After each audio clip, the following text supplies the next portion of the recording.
All right, everybody, welcome to the show today here on Monday. Big show, a lot of good guests coming up in the second hour. Some great footage from Afghanistan, like just the kind of voter fraud that would make Karl Rove proud. Really good stuff from Brave New Foundation. Robert Greenwald will join us. We'll play some of that. It's good stuff. And the effort to help Russ Feingold in Wisconsin, the Young Turks effort, and everybody else's effort with the PCCC. Nearly 50,000 calls just last night. Yeah, last night alone, thanks to the TYT Army. And some poll numbers in Wisconsin that should make us feel a little better, but not great, but a little better. But there's still time, still 8 days away. And Mel Gibson is really angry. Yes, Mel Gibson's really angry. I want to start with that. So it turns out that the producers of Hangover 2 planned on giving Mel Gibson a cameo in the movie. Right, that broke like a couple weeks ago or 10 days ago, something like that. We started hearing that story. And I remember last week, Zach Galifianakis was protesting it. He was being very vague in his statements, but he basically said that he was unhappy with what was happening with the new movie that he was going to be in, and that he was going to do whatever. That's the Robert Downey Jr. movie. Right. Oh, I thought you said he was trying to talk about the new movie he was in that's coming out now. You mean Hangover 2? Hangover 2. He was talking about that and how he was in deep protest over something that was occurring with the Hangover 2. I like the idea of, first of all, you're doing two. One, I love the deep protest. Not just a protest, it's a deep protest. That's what he said, though. Those were his words. I understand. It's great. I love the deep protest. And then you're referring to it as The Hangover 2. Isn't that what it is? Yeah, but I mean, it would just be Hangover 2. It's the Facebook, isn't it? I know, but you sound exactly like my father.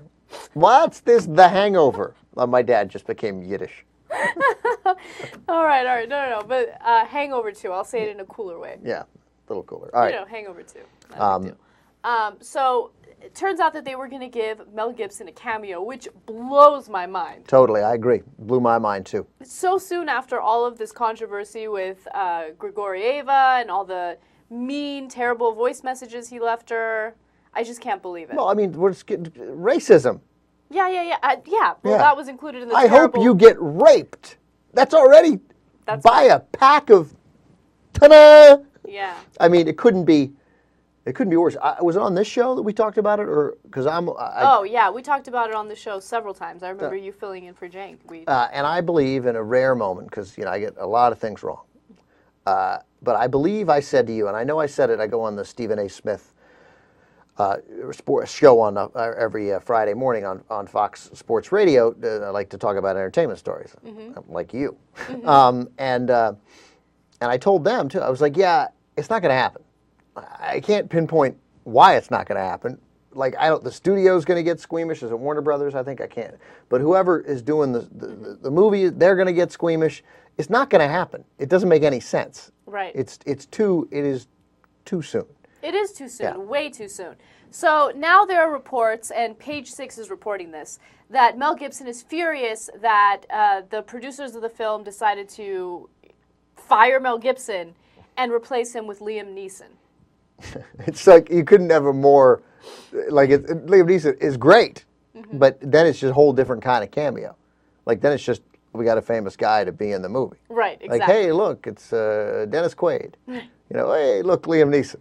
Like, there's no scandal with Liam Neeson. Zero. And maybe that's what they're looking for. And maybe, here's my other prediction. Maybe this is all just a massive publicity stunt. Maybe Mel Gibson wasn't even offered a cameo in the movie to begin with. Maybe this is all craziness. Or maybe he's in the movie. Because if you, no, but I'm serious. Because all this talk about that he was going to be in it, that sort of defeats the purpose of the cameo. Like, when you're like, oh yeah, Mel Gibson's in it. What if he is in it? What if they still shoot a scene and this is all the subterfuge? That's another possibility. By the way, it sounds ridiculous, but I wouldn't even necessarily rule that out. Because by the time it comes out, you'll be further down the road. It would definitely be helpful to Mel Gibson. And JR has always said and is that he can make a comeback. That Mel Gibson can make a comeback? Did you say that, JR? Yeah, he said it right in the beginning when we all wrote him off. He was like, he didn't say he would. He was just like, no, you're crazy to count him out. He's a big, powerful star. Everybody wants to forgive and forget in this country, Unless you hurt an animal. That's one of JR's Right. arguments. Right. Right. Oh, well, you've heard an animal. Michael Vick burned a dog and buried him in the ground alive and watched him drown. He's going to the Pro Bowl. What are you talking about unless you heard an animal? Come on. How much jail time did Mel Gibson do? I mean, come on. Mel Gibson didn't commit a crime. And Michael Vick did. He did Yeah. his jail time, and we're never going to forgive him. There's no point in going to jail anymore. By the way, there have been a zillion columns forgiving Michael Vick. I don't want to have this all go, but everybody has forgiven Michael Vick. I haven't forgiven Michael Vick first of all, Michael Vick should be allowed to play again. He served jail time, 19 months. Crying out loud. He gets to resume his career, no question. But the stories, the feel-good stories that Michael Vick has learned is you don't hang a live dog or drown a dog, an animal that you cared about. Like, that's a dark place that is not rehabilitated. He gets to keep playing. He should. He's a lot of fun to watch. You don't get over like, yeah, when I was 30 years old, I drowned dogs, but I got over it. I'm better now. No, it doesn't happen. But I just thought this was puzzling about Mel Gibson, that this would even be an issue. And of course, now it turns out it's not. And Jodie Foster says he's like the most loved man in the movie business. She said, you see that? Jodie Foster said that? Said he was she was at the some L party, and she was like, Mel Gibson, she answered questions about him, and she said, yeah, I support him. He's the most loved man in the movie business. Questionable. And then Jodie Foster apparently living under a rock. I know, and so then then all these media outlets went stories, and they like just go on the street, and they're like, Jodie Foster said Mel Gibson's the most loved man in show business. Do you think so? And they were like, no. Oh my God. I guess the question is, God bless Jodie Foster for defending her friend. I do admire that, actually. the question is, would you be upset if he happens to show up in the movie, you know, if Mel Gibson does show up in it and it was all kind of this ploy, as it possibly could be? And you're like, oh, I can't believe I watched this. I wanted to protest if he was in it.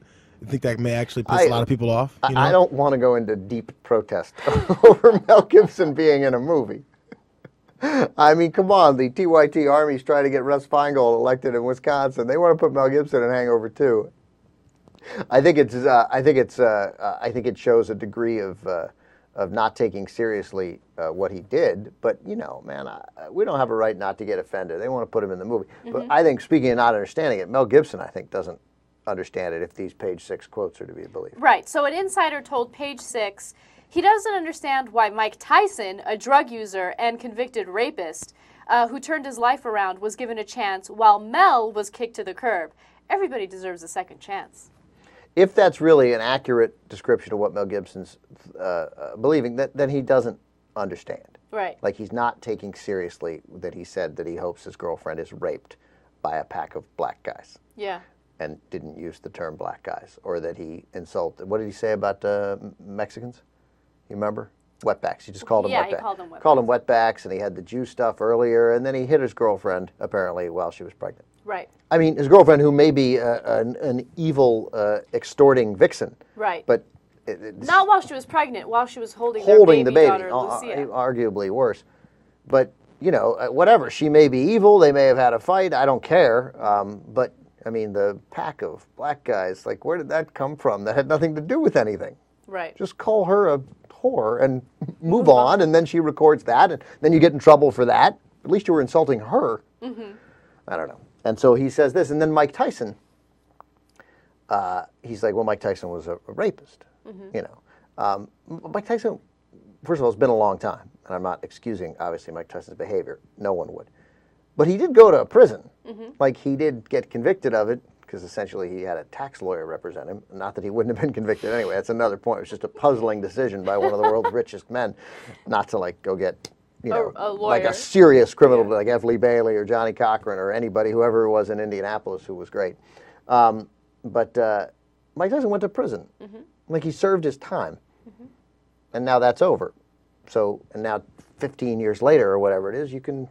You know, you can move on with your life. You can move on, and if Mel Gibson sat down and did that Barbara Walters crying interview, and people believed him, then then we'd at least get on with that process. I think the key part of this quote is Mike Tyson, who turned his life around. Ah, yeah, it's a good point. No one here is convinced that Mel Gibson has turned his life around, or that he's even sorry. I mean, there hasn't even been an apology from him for what he said. Like, we haven't heard any remorse. We haven't heard a single statement from him. He's kind of like, what the hell, man? Right. Why can't I be in the biggest sequel ever?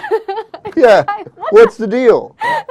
Mate? Mike Tyson did it. Yeah, Mike Tyson did it, whatever. Yeah, idiot. All right. In other news today, Brett Favre has admitted to leaving those voicemails on Jen Sturger's phone. Apparently, he was being investigated by the NFL, and during that investigation, he said, yes, 2 years ago, I did leave those voice messages, and what are you going to do? Yeah. He didn't have the last part. Yeah. He played poorly last night. You were watching, of course. Oh, totally. Yeah. He went back to Green Bay, played the Packers, that's where he became Brett Favre. Mm-hmm. So, did you see the story then over the weekend in, I think, the St. Paul Pioneer Press, that she was like, because she's been saying, I don't know if I'm going to talk to the NFL. Maybe. Right. But maybe not.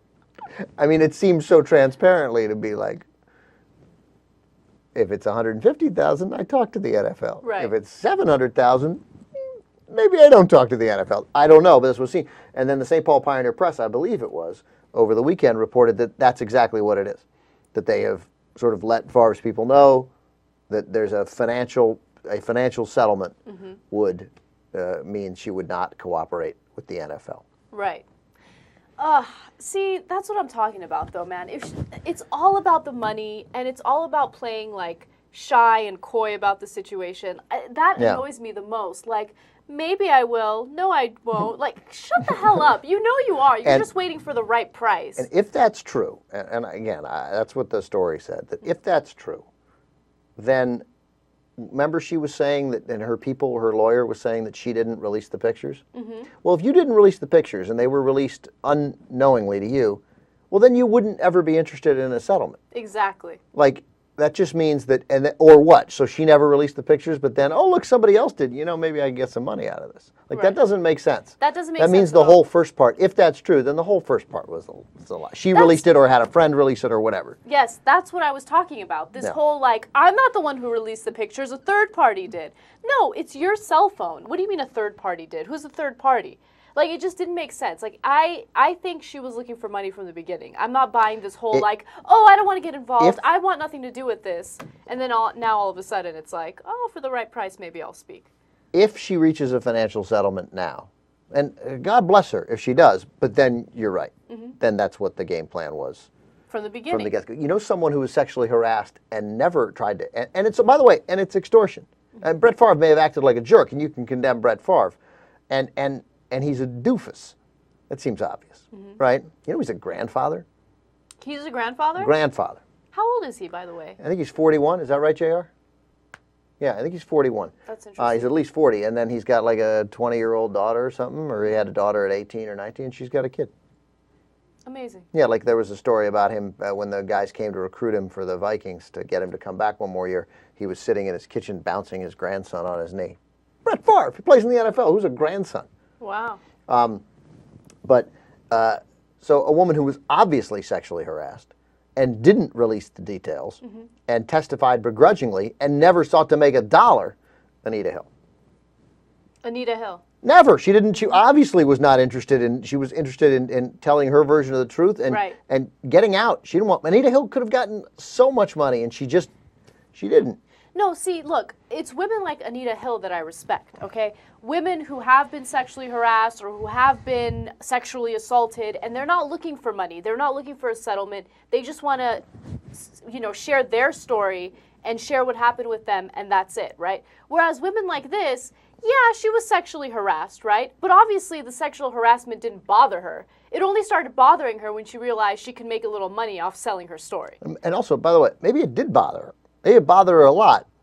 The issue is always going to be, what does that entitle you to? Mm-hmm. What does that mean that you were, and we don't know the circumstances. We don't know whether they flirted, whether it was encouraged, or whether he just was incredibly, wildly inappropriate. Right. We don't know. We only know what people have said. We don't know. We may never know. And by the way, obviously I know you know, but there's a huge difference between being sexually assaulted. Right, and sexually harassed. Being sexually harassed. Right, I do know that. Yeah, I know. I'm just... But here's the thing. When it comes to her possibly encouraging it, is there really a possibility that a guy is that dumb? Oh, totally. To get zero encouragement and he still sends penis pictures? Oh, you're saying the other way around. By the way, JR, you want to take this one?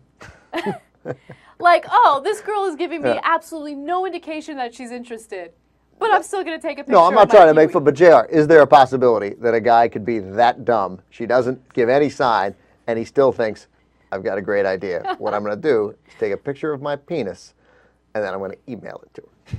My thought is that would set up a guy to do something that's stupid. A guy that's going to do that will do it because that's the situation.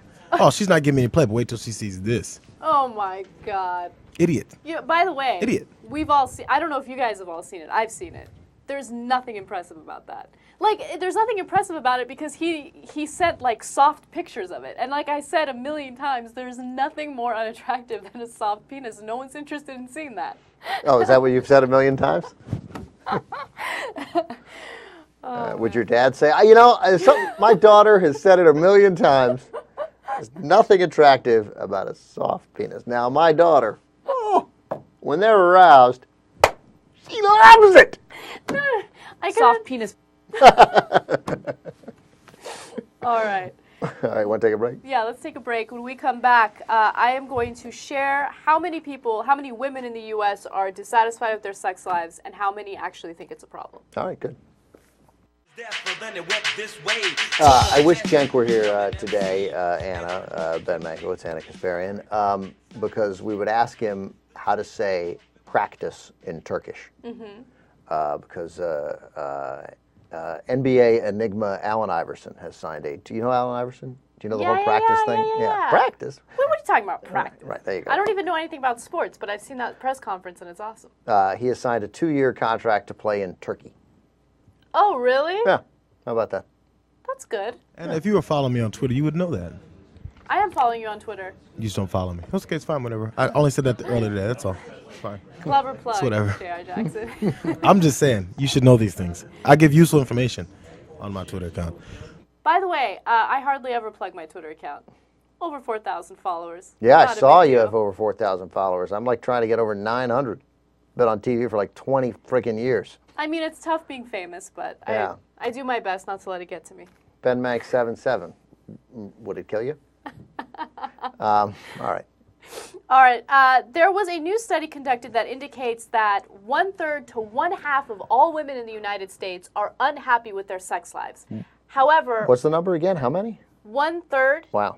to 1/2. And are these women who are having sex? We don't know. It's just all women. These are all women that are obviously having sex because they're being questioned about their sex lives and Right. questioned about their desire to have sex. Okay. Now, as I said, 1/3 to 1/2 say that they have lousy sex lives, right? They have no desire, they're not really that into it. So they're not blaming they're not necessarily blaming us. They're not necessarily blaming their significant other, but that doesn't mean that none of them are. Some of them are blaming it on their significant other, some are blaming it on their own desire to have sex, that kind Okay. of stuff. However, That's a lot, huh? that's a lot of women. However, only 10% see it as a real problem or Wow. as a problem at all. So there's a whole swath of women, 33 to 50%, who have bad sex, and only 10% care about that. Yes. Wow. And, you know, I found this really interesting because the study talks about two different types of women. There are women who are in like a volatile type of relationship, right? Yeah, those It's are not- those are my kind of women. Those are women that are not in a stable relationship, right? Those are the women that are most likely to be content with their lousy sex lives. Whereas married women That's or probably why I like those women. I can deliver for those women. The bar is very, very low. yeah, they're thinking like, Yeah. that was terrible, but Yeah, whatever. yeah. At least it was fast. Right? At least it's over. Yeah. And then when it comes to married women or women who are in a stable relationship, they're not necessarily worried about, you know, their status with the guy. They're not worried about, you know, where the relationship is going. So they prioritize their sex lives more. It's like, everything's stable in this relationship, so I'm going to focus on the sex. The sex could be better. I'm going to complain about it. Right. Although it might not be with the guy. Again, they might just be women who. That's what this seems to read. Women who have some sort of sexual dysfunction. Like they're not. Right. They don't care about it. They're not into it. Yes. I hear from friends of mine, girls friends, not girlfriends, but as I'm accumulating more and more friends who are women who have no interest in doing me. That's what happens when you get older. All of a sudden, you got like 9 friends who are girls. They're like, "Oh, he's awesome. He's so much fun to hang out with. It's like he's gay." But they tell me they have friends who just aren't into it. Aren't into having Yeah, and they're sex. not talking about themselves. I mean, I'm the people I'm thinking of in particular, but they're like, yeah, I can't get her to, like, I want her to, go out with this guy. I just thought of somebody else. Yeah, and they're like, they're not into it. They're not. I mean, they'll have sex, but it's always like, like they kind of want it to end. They don't want us. Just not. That's not part of their deal. There's so many different factors that play into that. Like, for instance, give you one example. There's birth control. There are some birth controls that make women less By the way, interested in sex. That's a sin. But go on. Birth control is a sin? Yeah, totally. Well, But go on. so, that can do stuff to your hormones and affect you in a way where you don't want to have sex. Another thing is, what I found most interesting about this article, and it mentions it in here, is a lot of women will kind of just have sex because they feel like they need to do it to fulfill the relationship or fulfill the guy's needs. It's like An obligation right. rather than something that they do to pleasure themselves. It's like getting milk. Right, Like you gotta exactly. have milk. You gotta have cereal. I gotta do this every Wednesday. That's so sad and Now, depressing. don't you see that as an issue that guys should have to deal with? Because that's the thing. The reason, this is my wild guesses, I think the reason is like when women are just like, whatever, fine, yeah, just do it. It's because nobody really ever gives anything on the other side. So they're like, Yeah. fine, okay, whatever. Then I guess Yeah. not. This just all sucks, and it's all for the guy anyway. So there's no, even if it used to be something good for them, it's kind of run out because they're not getting it from whoever they're choosing. Yes. And these guys aren't doing it. So like, well, fine, whatever. Bullshit, it's over. No, JR, not only does he play the hits, he's the ultimate lover. No, because seriously, I think a lot of women, as he said, they feel like it's an obligation, and then they, for some reason, feel shy asking for what they want in return. It's always about, let's give the guy what he wants. Let's make him feel good so he doesn't cheat on me, so he doesn't leave me. But no, you want to be satisfied too. Tell him to go downtown if you want it. How do you know if a woman has had an orgasm? You never know. Yeah. No, it's a joke. You got to play along. Oh, okay. How? Tell me. Anna. What's the point now? How do you know if a woman has had an orgasm? I don't know. How I do you don't know. Who cares? I got the joke now. But most women I've been in a relationship with were like more into sex than I was. So I don't know. That's not what I don't mean that I wasn't, but I mean, like they would have gone as often as possible. Interesting. Yeah, and I find that that's often true. We're like really into it in the beginning, and then we want to watch SportsCenter and nap. Wow, that's like Yeah. the ultimate woman for most men. No, that's what Watch. that's what the guys want. Is that I said like I'm like you get less interested in sex and more interested in like what, make me a panini and I'll watch SportsCenter. Disaster. Yeah, disaster, but get ready for it. Life. But let me ask you something. The Yeah. women that you say are more open or whatever, you have good sex with, are those women who give you demands in bed? Like women who tell you, like, Ben, I want it here and I want it now. Like, or are they women that are more like, No. okay. Well, I mean, there's something in between. They don't say that, or if they do say that, that would be the whole point. Like that's like what's happening, and that's Right. kind of a turn on because they would. But I mean, when it's good, it works, and they get what they want because I know. Maybe they've said it, but you just because you practice, and then you're like, oh, she was into that, or apparently that's off limits, But actually, that doesn't even happen. If it's good, then it's good, and like Right. you can like bring a sheep into it, and they're like, oh, awesome. Can't believe you. But see, that's the other thing.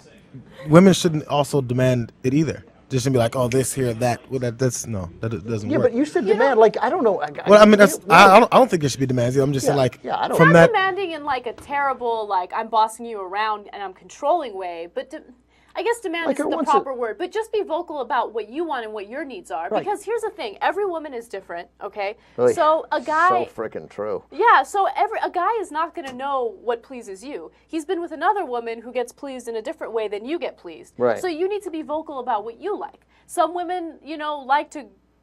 I'm not going to go into it. But go ahead. Well, I'm saying I think. By the it way, that starts- was like going to be the best sentence ever. Totally. I mean, I was like not even. Everybody was- I'd lost interest in the conversation. I was like, yeah, what's the next story? And she's like, some women like. I was like, And then you're like, yeah, never mind. Go ahead, She knew it was going to be a good one, too. Yeah. What was it? You remember the thought? I do remember the thought. Come on. No, I'm not going to go there. All right, I'm not going all to right. give you specifics because then people will be like, oh, Anna likes it there. And she likes it that way.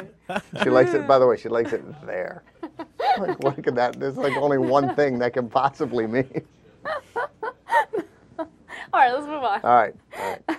All right, there have been protests in France, and it has to do with the French government wanting to reform the pension. So basically what they want to do is they want to increase the retirement age. So in order to get a full pension in France, you would need to be 67 years old rather than 65 years old. All right, so you'd have to work for another 2 years. What I love about this story is the people in France are not having it. Yeah. They're like, screw you, government. We are going on strike. We are going to protest, and you are not going to mess with our pensions. And it's not like the United Steelworkers are going on strike, or the mine workers, or bus drivers, or baseball players. It's like France. Yeah, seriously. Like everyone's like, yeah, no. Yeah. Students who aren't even working Yeah. yet, they're joining the protest. This is what I'm talking about. We need this in the freaking United States of America. Why do we not have protests like this? I don't care if it's going to be brutal and violent or whatever. We need this because politicians in the U.S. are not getting it through their freaking heads. And we have Republicans right now in Senate and in the House that are saying, you know, let's do away with Social Security. They're not saying it explicitly, but that is what they want, and they're saying, yeah, why should we retire at 65? Let's make all these motherfucking Americans retire at 70. Fuck you. No, I'm sorry. I love this story, and I know people are going to get at me, and they're going to say, look, these protests get violent, people get hurt. Obviously, I understand yeah. that, but that's what democracy is all about. It's about fighting for your rights, going out there. No, I love it. I love it. I'm very proud of the French right now. Yeah, I mean, it cuts both ways, because the French are giant pains in the ass. No, they're not. I love the French. Oh, Go my get God, it. they're such huge pains Get in the ass. it. The flip side is, it is awesome. Yeah. Like, it's awesome. They're like, no, we're not going to do it. No. Yes. Now, there's a giant global economic crisis. Mm-hmm. This seems to be perhaps a way to solve part of it. Mm-hmm. But, I mean, it's like everybody makes fun of the French because they don't work that hard. And like you said, they're like homeless people who are joining the strike. Right? I mean, the students, they're not even working. They're just like, hey, I don't have to go to class then tomorrow.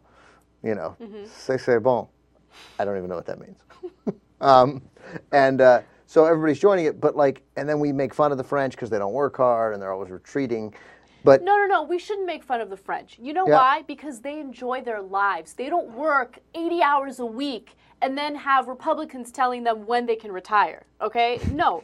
They are fighting for their rights. They're enjoying their lives before they die. oh my God, this is great. You're taking stuff like exactly, you're making this your own. It's fantastic. But also, like, for as much as we make fun of the French for their sort of, what you say, their love of life, and like, it's not like France doesn't work. They do work. I don't mean the employees in France. I said that poorly. I constructed that poorly. I mean, it's not like the country of France isn't operating. Right. Like, they get stuff done enough for them to be France. Exactly. You know, so it's funny. It's funny that they protest this much, and it's funny that in the middle of this story, in paragraph 1, 2, 3, 4, 5, 6, Lady Gaga works her way in. I know. Yeah. Apparently, Lady Gaga was going to tour in France, and because of the protest, she decided not to. One of the reasons why is those who are working for the oil companies in France have decided to strike and have decided to protest, and that's going to affect Lady Gaga's concert and the way that she can transport from A to B in France. Right, she can't get around, but it is funny that she worked her way in. All right, well, it'll be interesting to see how that plays out there in France. Come on, Americans. Right. I want some protests in the U.S. Like because we don't want to, because they get, how much No, vacation? I want protests about the fact that we don't have any real financial reform. I want protests about the fact that right now the top 20% of the country owns 85% of the wealth. Like, we need protests out there. We need to fight for what's right. The problem is, among many, is that we have it too good. Like, life is too good to protest. You know? I don't buy that. No, but it is. I mean, why else do we not do it? Because, you know, you don't pay attention when these guys sort of unwittingly sort of, you know, co-opt ideas and co-opt the flag and, you know, and mock us on a consistent basis and suggest that we're not patriotic. But in the meantime, you know, life's pretty good. You got a nice place. You know, you got a huge TV. Not really, though, for maybe you and I, but definitely not for like Yeah, the but bottom 40% of the country, the people that are struggling, Yeah, well, that work 80 hours a week Yeah, but and they still ca- can't pay their bills. right, but they can't strike. They can't take time off. Fall too far behind. You know, and I don't want to strike because I got the big TV and I got, you know, I got porn. I got my dog. Like, I'm good. All right. All right, let's move on. I read a story in the Daily Beast today by Nellie Rufus, and what she did is she compiled several different studies to make a list of the 15 signs that'll indicate that you'll be rich. Okay. All right, I'm not going to read you all 15, and I'm not going to describe every single study because we'll be here till tomorrow. But I want to give you the highlights that I like the most. Okay. So number 1 on the list is the most obvious. Attractive men earn 9% more money than unattractive men, whereas attractive women earn 4% more money than unattractive women. Right, and of course, many of those attractive women end up with the attractive rich men.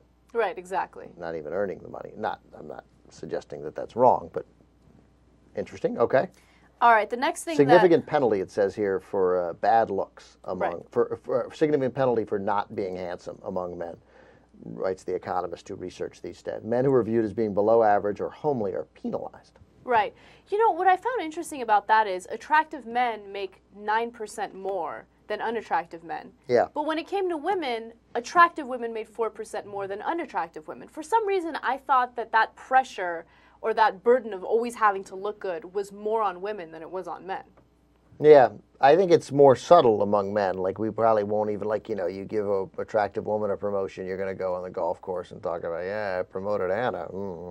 But, you know, for men, it's like subtle. You know, that's who we're more comfortable with. Although we did that study, you know, that sometimes being attractive hurts you, hurts men in the workforce because other men don't want that guy in the office, and Yes. and they're worried that he's going to succeed because he's good looking, and so they won't give him the promotion. Yes. They instinctively see him as competition. It all depends on who the employer is, and it all depends on who's interviewing you. For instance, if you're an attractive man and you're being interviewed by another man, then you're less likely to get the job. If you're an attractive man being interviewed by a woman, Right. then you're probably going to get that job. Right. According to these statistics. Right. I find that no matter who I interview with, like, I'm so attractive that it doesn't really matter. Oh, really? Yeah. Or maybe you're right in the middle. Like, you're not that intimidating for men. They're like, Okay. he's fine. We'll All let right, him in. move on. Just kidding. All right. Here's another one I found interesting. People who were popular in high school earn 10% more than people who weren't. And I have a theory behind that. When you're in high school and you're popular, it's usually because you're a social person, you're outgoing, and that carries on to when you go into the workforce. You know, you're a social person, Yeah. you're likable, people like to look at you, people like to talk to you. Yeah, that I mean, kind of it doesn't, like, this study, that part of the study seems, yeah, obviously. And in fact, you know, the first part, to some extent, too, if you believe that if you're attractive, you're more likely to be confident. If you're more likely to be confident, you're more likely to succeed. And once you succeed, you're going to make more money. So, I mean, it's not just that, it's not as simple as good looking. We pay good looking guys 9% more than not good looking guys. Like, it's different. If you're good looking, your whole manner of life is different, you know. So, but it all these stats work that way. they do. Yeah. Okay, here's another interesting one. Drinkers earn 10 to 14% more than abstainers. Really? Yes. And of course, that again has to do with being Right. social. If you're willing to go out and grab a drink, you're more likable, you're more social. Whereas if you constantly abstain from drinking, you're a little more uptight, you're not. Yeah, and you're always telling people you're not drinking, and Right. you know, and you're a pain in the ass, you know, because there's Yeah. probably, I mean, look, unless you're an alcoholic, in which case, God bless you for abstaining. But you know, you're abstaining from drinking, you're probably abstaining from sex, you know, and you're abstaining from fun. No. But you know what? I resent that a little bit because I'm not like against drinking. I'll drink once in a while. But whenever I'm out with friends and that particular night I don't feel like drinking, or I do have a drink or two and I don't decide to get trashed, people always give me crap about it. Yeah, but they're kidding. It's because they love you. That's why they're giving you crap about it, because it's amusing. They're not giving you real crap about it. And by the way, the last time I saw you in any way socially, you didn't have 1 or 2 drinks. All right, calm down. Calm down. At the TYT party. Yeah, I mean, and then all of a sudden, you essentially what? You like passed out in Andrew's bed, right? No, I wasn't. I did not pass out in Andrew's bed. I don't know. I didn't know where you were. All right. And then I want to read the final one that enraged me a little bit. Turns out that blondes earn 7% more than non-blondes. Yeah, that one's hard to explain away. You know, like, I mean, again, confidence maybe, but that's a lot. 7%'s a lot just for that. That probably means that we just, we're just genetically predisposed to liking that. That's insane. Yeah. I don't even think blondes are that hot. Well, I mean, Can you sometimes they tell are. why? Yeah. No, I'm just kidding. No, Right. It doesn't matter. Blondes, brunettes, they're all beautiful. But I just find that really interesting. 7% is a significant number. Yeah. So. All right, cool. Interesting stuff. All right, let's take a break. And by the way, that's just blonde women. Blonde women. It didn't Yeah. focus on blonde men at all. Yeah. All right, so let's take a break. When we come back, men in Spain are now breastfeeding. Finally, about time. We'll be back on the Young Turks. To get a view, all you gotta do is subscribe. Yes, that little yellow button on the side. And if you disagree, Young Turks, everybody. Ben here for Jank. I'm a little bummed out that all these Young Turks songs came out after I left. I missed all that. I missed all the promotional photos where you all like looking all badass, the clever songs, like Dave's in the song, and Jesus and JR. Maybe Dave's not in I think you're in the first song though. Am I? I think so. No. You get a quick shout out. A quick shout out. I know, but then it's like perfunctory. It's almost insulting. All right, coming up, we're going to hear from Juan Williams, some updates on that story. We're going to break down some of the nonsense that's been spewed, including shockingly from Mark Halperin on Morning Joe. Major Garrett, also on Morning Joe, of course, had been a Fox News political reporter for some time. He has some interesting thoughts on Fox marketing. And Karl Rove and Rush Limbaugh get into a big fight, an actual fist fight. But let's begin before we get to Juan Williams, since it's a little, but it's great because there's some, I think, fascinating things still to say about Juan Williams. Some really interesting poll numbers today, and maybe the kind of polls for which Democrats can take a modicum of heart in. So first of all, it's a Newsweek poll. So first off, we have a Newsweek poll of Obama's approval ratings. And they're the highest they've been in some time. So, Jesus, let's take a look at that first poll number. This is a Newsweek poll. 54% approving of the job that Barack Obama is doing, just 40% disapproving. Now, obviously, this election, Barack Obama is not on the ballot here in 8 days. But that's significant because it may be evidence that this so-called impossible to define enthusiasm gap is narrowing slightly. Because it's a change, Obama going from, I think, 48 to 54 in this polling cycle. And if some attitudes are changing about the president, that probably means some attitudes are changing about the president's party. And we've long heard that, again, the enthusiasm gap favors Republicans. That's who's going to go to the polls. Democrats aren't that interested. The enormous black turnout that Obama got in 2008 won't be replicated because he's not on the ballot. Progressives aren't happy. There's just a sense of, although progressives will probably turn out, but moderate Democrats may not, and the independents are going to Republicans. But if there's a sense in the last couple of weeks that Obama's doing a great job, then when he says you got to go to the polls and it's important, it may well make a difference. Some other numbers in this poll. 48%. This is registered voters in the poll. I think this is slide 2, Jesus. 48% of registered voters saying that they support the Democratic candidate, and 42 would vote Republican. So it's a generic poll saying that, again, 48% of registered voters, identify as a Democrat, 42 as a Republican, and would vote that way. Now, these are registered voters, not likely voters, and in every one of these models, whether it's Nate Silver or Mark Blumenthal at Huffington Post, they are all taking that into account, and the pollsters are too, because if every registered voter voted in this country, Democrats would never lose any election. But that is not how things go. So, again, we may see numbers that the enthusiasm gap is closing slightly. But there are other interesting totals also that would seem to help Democrats.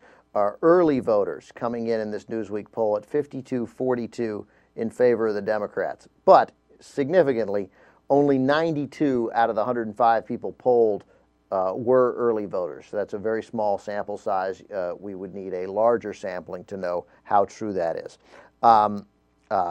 So that's encouraging for Democrats, although reading now Nate Silver here, calling it fatally flawed. Michael McDonald of the Huffington Post calling it fatally flawed. So we don't know. But at least it's a somewhat good sign, because if those early voters, as Democrats have been touting, Tim Kaine talked about it when predicting not a disastrous day for Democrats, that early voters were breaking Democrats' way. If that's true, that would be a significant sign. So I'm telling you, we got some good numbers on that, but it's possible they should be entirely dismissed. Now, when you look at those Obama poll numbers and the fact that 48% of people were saying they'd vote for Democrats, 42 for Republicans, that's a slight increase from the last poll numbers. Those are registered voters. That should temper your excitement. The other issue is that Newsweek polls, and this is a Newsweek poll, showed similar climbs of Bill Clinton's ratings in 1994, late September, early October. His approval ratings moved up, and we all know what happened in November of 1994. Disastrous day for Democrats, huge gains by the Republicans, Newt Gingrich, the contract with America. All those things should temper it. Now a couple of other numbers, and here's where we're talking about this so-called impossible to identify, and I don't pretend to be identifying it here, enthusiasm gap. 69% of Republicans say they've given a lot of thought or some thought to the election. So we have it here as voters actively following the election. The actual way it was worded with 69% of Republicans say they've given a lot or some thought to the election, only 62% of Democrats. That is the enthusiasm gap right there. That is a sense that Republicans are paying more attention to the election. If you're paying more attention, you're much more likely to show up and vote on Tuesday, November 2nd. Here's another piece of bad news coming out of the poll for Democrats. And again, it's a poll that overall is probably pretty good news for Democrats. 24% of all likely voters, and again, really significant to distinguish between likely voters and registered voters. 24% of likely voters, people who are likely to go to the polls on November 2nd, say they are supporting the Tea Party movement. So nearly 1 in 4 voters supports the Tea Party movement. 90% of those voters, 9 out of 10 people who say they identify with the Tea Party, obviously are voting Republican. I am totally curious to meet that 10th dude who's like going to the rallies and thinks Christine O'Donnell is awesome and Joe Miller has knocked it out of the park and they're running uptown. Obamacare is ruining this. Oh, no, I'm totally going to vote for the Democrat. What are you talking about? Supporting Joe Seastack in Pennsylvania. The other guy, that dude was insane. What are you talking about? Tea Party! Woo! Feingold! Tea Party! Yeah! I don't think so. Nonetheless, it's the most significant thing you could take from that poll if you're a Democrat looking for something to be enthusiastic about, some ray of hope. The 54-40 Obama numbers, and they are out of step with other polls, but the 54-40 Obama numbers are pretty good, and that may help. And now, again, Nate Silver saying in his blog, a wonderful blog, 538.blogs.New York Times, I think everybody following the elections has really come to follow Nate Silver on a regular basis. He says, I've gotten a lot of pushback on my post Sunday night about early voting figures. Michael McDonald of the Huffington Post, for instance, whose work I referred to in my article, calls it fatally flawed, suggests I've erred by comparing early voting totals in each state to party registration figures. Instead, he thinks the proper comparison is to early voting figures from past years. So that said, as Nate Silver keeps saying, we really don't know. All signs point to significant gains made by the Republicans. His most recent forecast has the Democrats losing 50 seats in the House and 7 seats in the Senate. And by the way, Republicans gaining nearly 7 seats, 7 governors. That would leave Democrats in control 52-48 in the Senate, and would obviously have them down about 230 to 205 in the House. If it's exactly 50 or 49, that number obviously could fluctuate. But he says every time, man, there's a lot of seats in play, and it's hard to say. Very quickly to wrap up, I know these are a lot of numbers to throw at you, but obviously we're 8 days out, and it's significant. This race and whether the Republicans can win the Senate really comes down to 4 races, presuming that there's not some disaster for Democrats in California or Washington with Patty Murray or Barbara Boxer.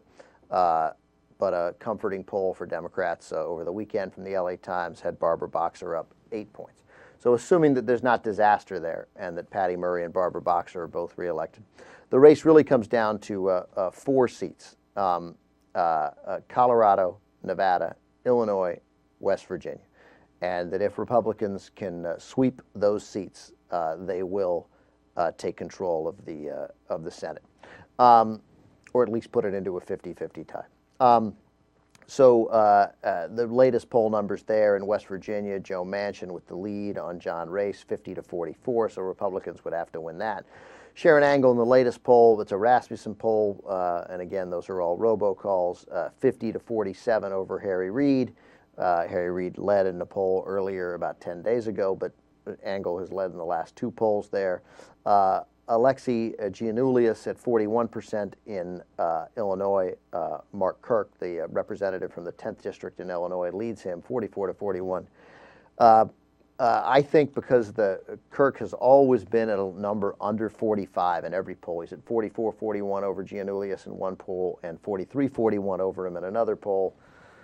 I'll make this very bold prediction here. Alexei Giannoulias, the Democrat, will win Illinois. Those numbers are low enough for Mark Kirk to suggest to me that a lot of voters haven't made up their mind yet. It seems obvious there in Illinois. And if you're going to decide late in Illinois, you're probably going to side with the Democrat. And I think Giannoulias is going to win that seat. That's Roland Burris's seat. You know Senator Burris.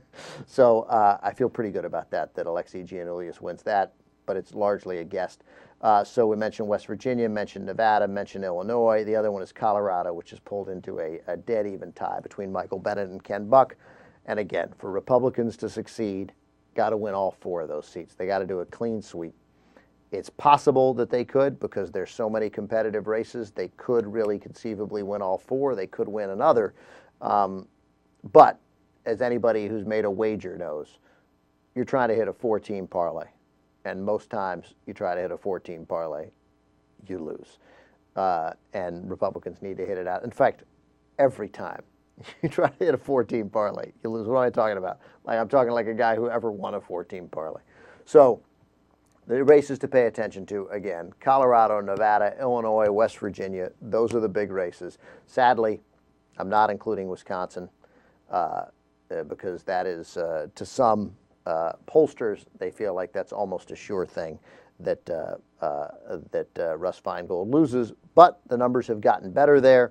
And for example, Nate Silver's forecast, or maybe it's not Nate Silver's. No, it is Nate Silver's. The forecast had it about a week ago. There was a 94% chance that Russ Feingold did not hold on to his seat. It's been lowered to 89%. It's something. It's a little progress. The fight is still there, and the TYT Army is doing what it can. And when we come back, we will, in fact, talk about just that. Stephanie Taylor is going to join us. She's the co-founder of the Progressive Change Campaign Committee, the PCCC. And we will tell you exactly how many calls were made to Wisconsin voters on behalf of Russ Feingold last night. It is a remarkably significant number. Stay with us.